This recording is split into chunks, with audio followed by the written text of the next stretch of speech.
Big Lots has announced that they're going to close 75 stores in California, 30 of them in Southern California, 4 in San Diego. And what's notable about this is Big Lots announced a couple of months ago they were going to shut down 115 stores nationwide.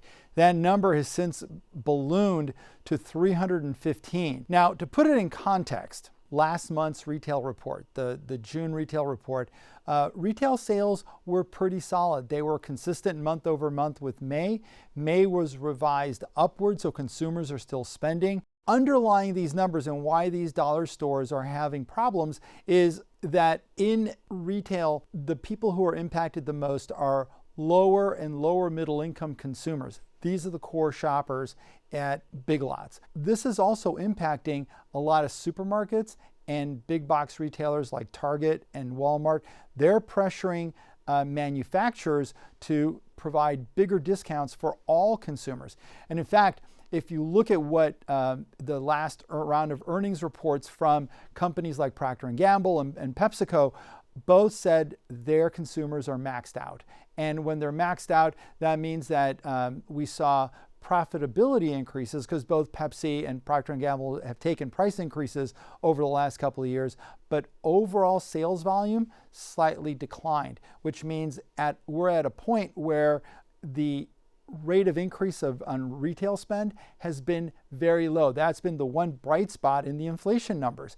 And we're going to see how that's going to play out here in back to school. We're right in the middle of that right now. And more importantly, as we go into the fourth quarter of the year, how that's going to impact holiday shopping and the kind of discounts that consumers are going to see.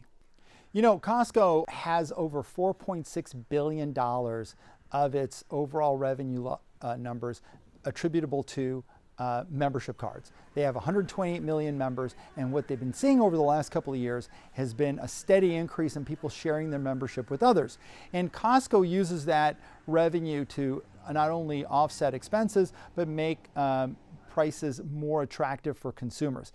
We talked about this a couple of months ago. They were testing this concept and to see if it would help increase the number of people who are taking advantage of somebody else's membership and converting them into a Costco member. They made the decision to make this a national rollout.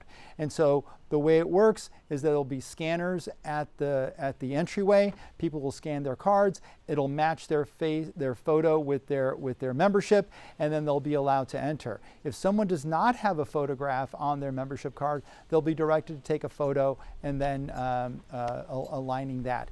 Costco felt that the numbers had gotten big enough where we're talking about millions of people coming into stores who were borrowing somebody else's membership. They were taking advantages of really favorable pricing, certain things that Costco hasn't changed for decades, like rotisserie chicken or their $1.50 hot dog and soda.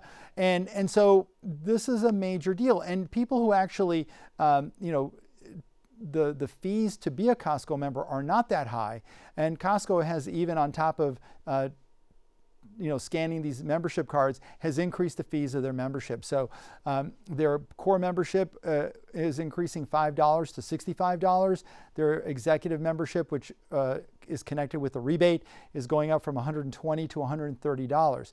But members, just if they use Costco gas, which tends to be 10 to 20 cents a gallon or more less expensive than gas at gas stations in nearby areas, they could save enough on filling up weekly in Costco to pay their membership within 2 to 6 months. So this is a major issue for Costco, and we're seeing it not only at Costco, but also, kind of who started it were the streaming services, Netflix, Disney. Password sharing, similar to membership card sharing, is a major issue, and they want to be able to optimize the number of people who are using the platform, and so Netflix earlier in the year also launched a program to stop people from sharing their membership with friends and others. So this has been a big factor for membership-oriented or subscription-oriented services, and Costco is finally making that change. We'll see if Sam's, which is the Walmart club store chain, will follow suit.